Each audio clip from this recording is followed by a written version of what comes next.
Hello, and welcome to this week's Movie Math, where I want to start off by saying to the Suicide Squad fans, don't let the low box office numbers diminish your love of the film. We've all been there. We all have box office bombs that we love. Sound off down below. Cheer everybody up with some examples. And they'll always be there for us to enjoy.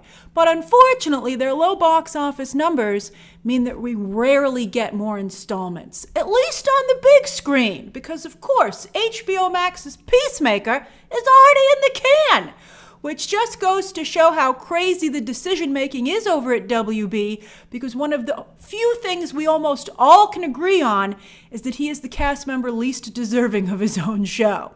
Although, to be fair, the Suicide Squad trended top 10 all weekend, starting Thursday night, and it's still in the top 10. It was quite high, in fact, on Friday and Saturday.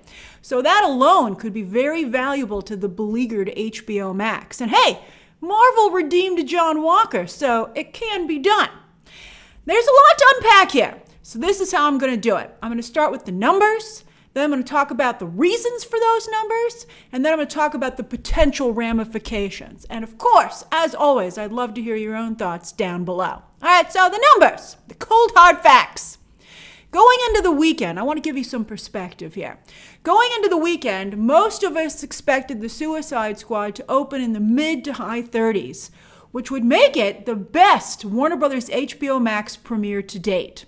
And we hoped maybe even that it would have a 4 in front of it. And I feel that many of us believed if it wasn't for the Delta variant, which we knew about going into the weekend, that the Suicide Squad could have had a 5 in front of it. I didn't even care for the film, and I still felt that that was possible. But the industry, likely seeing low pre-ticket sales behind the scenes, pegged the movie at around $30 million. I thought they were lowballing it to try and make it look good, but who knew that ended up being wishful thinking.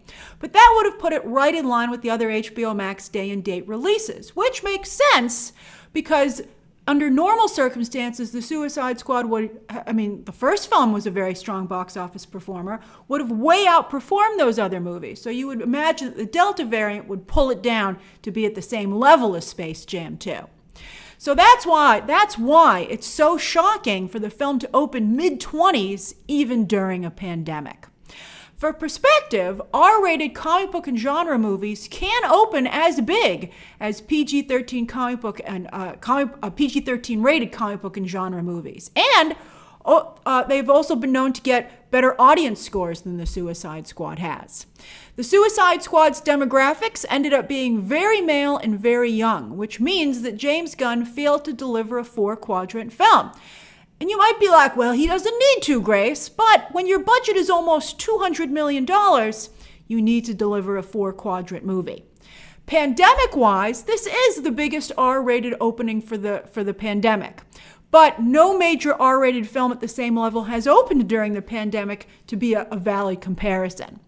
The opening is on par, and I think this is fascinating, with fellow Warner Brothers HBO Max day-and-date movies Mortal Kombat and The Conjuring 3 and Harley Quinn-esque Cruella. I told you, fascinating. Cruella at least got an A cinema score, while Mortal Kombat and The Conjuring 3 got the same cinema score as the Suicide Squad, as did Birds of Prey and Wonder Woman 1984, also divisive picks. And Joker got the same score, although thankfully Joker got the box office and awards to back it up. It doesn't look like that will be the case with the Suicide Squad. Now let's talk about the reasons, which I know many of you feel very passionate about. I got them all here, I think.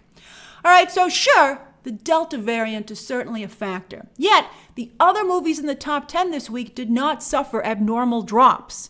And Jungle Cruise, in fact, had a very good second weekend drop. In fact, one of the best for a blockbuster during the pandemic.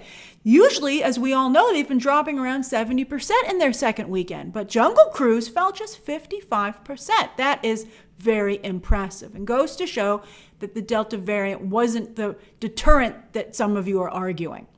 The real test, though, of the damage of the Delta variant to the box office will be the theaters-only releases of very big films Free Guy and Shang-Chi, particularly the latter, as it's an MCU film, and it'll definitely be compared to Black Widow's earlier July debut.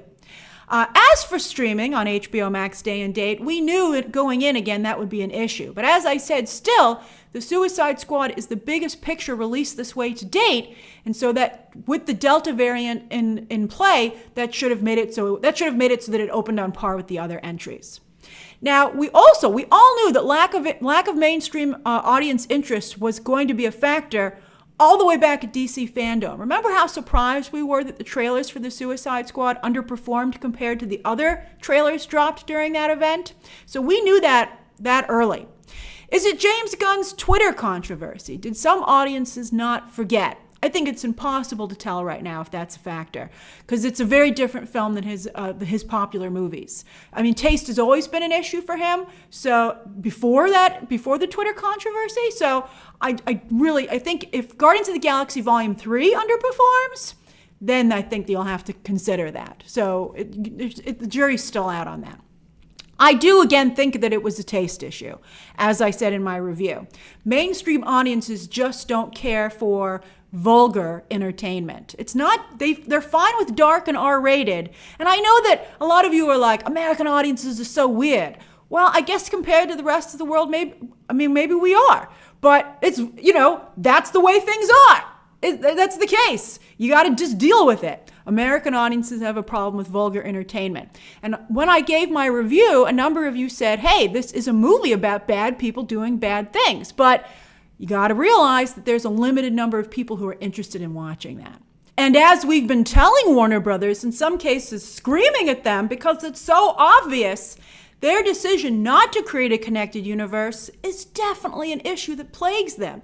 They are offering an a la carte menu, which means you do not need to show up for every course. And they have a lot of different tastes.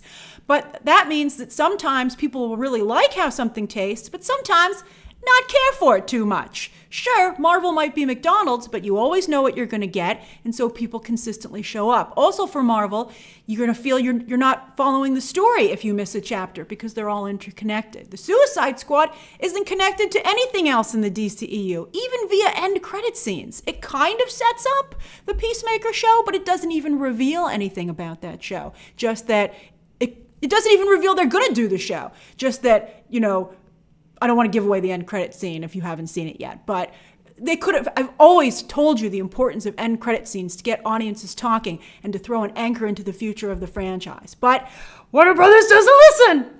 All right, there's also lack of star power, character-wise and actor-wise. It has become even more clear now that Will Smith did a lot to carry the first film.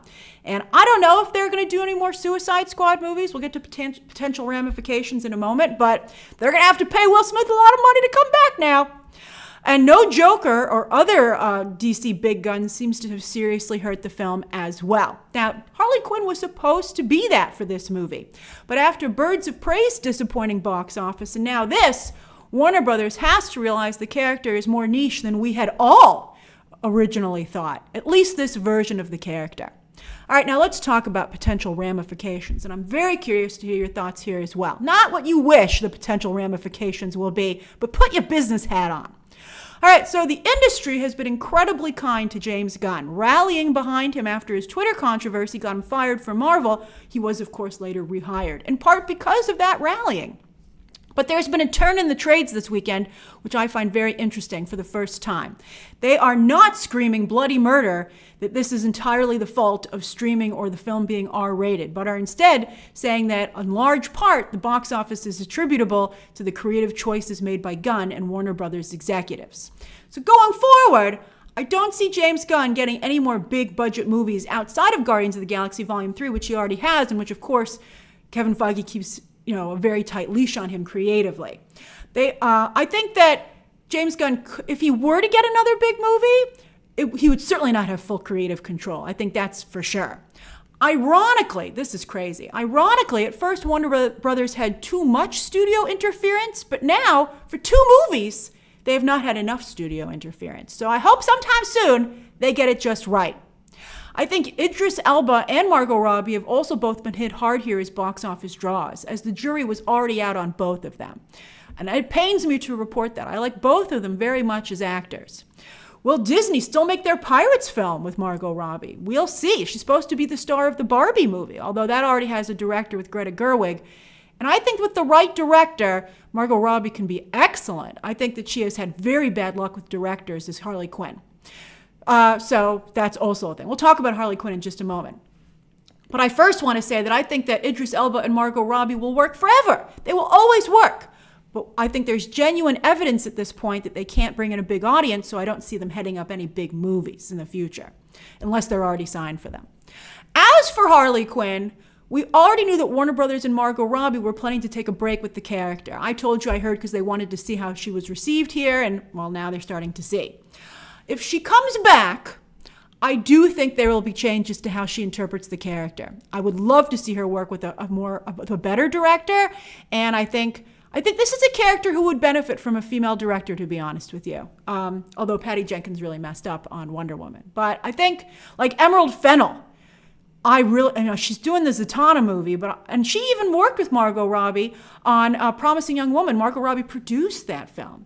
I think Emerald Fennell, I would have preferred to see her write a Harley Quinn or even better, Gotham City Sirens movie. I feel bad about this, but this all goes back to the choice that it was, even Margot Robbie admitted that she had. Warner Brothers gave her a choice. Did she want to make a Birds of Prey movie or a Gotham City Sirens movie? They never should have given her that choice because she should have made a Gotham City Sirens movie. And she chose poorly. She chose the wrong path, and she's continuing to suffer for it. Now, here's the concern. Warner Brothers could use the multiverse as an excuse to float out another live-action Harley Quinn. And if they decide to do that, well, then Margot Robbie will be in real trouble. What would you do about Harley Quinn? Personally, I would greenlight a low-budget live-action episode of the Harley Quinn animated series, Cool World Style, because both those actresses in particular could definitely do live-action versions of the characters. And I would see how that goes. Because, it's tough because this Harley Quinn does have a very strong fan base. You guys love her online. It's extremely strong. But it's not enough to give it box office, unfortunately. All right, now let's head over to streaming. All right, so that's the Suicide Squad discussion. Now let's head over to streaming with Nielsen top 10s for the week of July 5th. Loki, unseated by Virgin River. Man, that show is a real hit. Although, fear not, Loki fans, both shows were still leagues ahead of the rest of the top 10. And fascinatingly, with the release of Boss Baby 2 in theaters and on Peacock Plus, the animated series surged on Netflix. Now, over on movies for that week, Nielsen doesn't yet cover Peacock Plus, so we have no idea how Boss Baby 2 itself did. Although, look, the Tomorrow War, in its second week, it blew Black Widow out of the water. Although, of course, Tomorrow War was only available on streaming, whereas Black Widow was available in theaters as well. Even Luca topped Black Widow. Both those movies, it's interesting to note, were no extra cost to viewers. And with Black Widow now the top domestic earner of the year, and its overseas numbers pretty good considering the fact it can't get into China, well, ScarJo's case continues to lose momentum. Also, with the second weekly release of their Fear Street trilogy, Netflix did a good job keeping both very strong in the top 10. Because, it just got more people to, now the second one's out, I better go check out the first one and then watch the second one. It was a good release strategy. As for Netflix this week, Lin-Manuel Miranda's Vivo couldn't quite unseat Outer Banks, but it came close. And once again, Netflix's constant stream of new content has done an excellent job of keeping viewers on the service. Over on iTunes, F9 is still number one at a $20 purchase, while Nicolas Cage has a real solid hit and maybe the makings of a tiny career comeback with Pig. It would seem, because that's interesting. That is a good example of a very cheap film that is niche because it's very vulgar and crazy, but yet it kind of found its audience, and because there were smaller expectations for it, it's considered a success. It just goes to show it's important what type of movie you're dealing with. It would seem that a lot of people, though, are content to be just about a month behind the theatrical release schedule, which is a scary thing for Hollywood. They're like, maybe the 45-day window is a bad idea, because people are like, I can wait that long. And who knows, maybe the Suicide Squad will do very well on PVOD. Birds of Prey did, although still no word on a Birds of Prey 2, so it couldn't have done that well. As for this coming week, Free Guy, Don't Breathe 2, and Respect will all test the Delta variant box office with theaters-only releases. Are you planning to see any of these movies in theaters? I know a number of you are planning to see Free Guy. It's a very good movie. I'm very curious to see how it does. Although the Hitman's Wife's Bodyguard doing so well on PVOD, I'm sure is not going to do it any favors because people are already getting their Ryan Reynolds fix. Very interested to see how this does. On streaming, Marvel is back on Disney Plus, baby, with What If. I can't wait for you to see this first episode.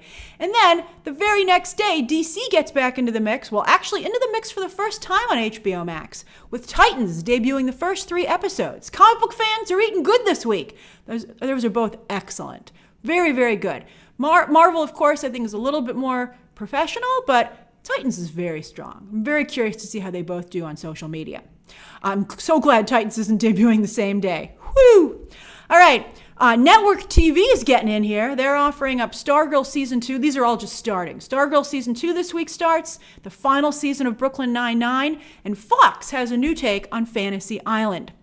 Meanwhile, Netflix has new series Brand New Cherry Flavor, plus new movies The Kissing Booth 3 and Beckett with John David Washington, which they have not promoted at all, which is a little bit worrying. I'm going to see if I can get a screener for that. So that's this week's movie math. What have you been watching? What do you plan to watch? And what is your take on the Suicide Squad box office? Share those thoughts down below. Subscribe today. And of course, as always, you can check out some more videos right now.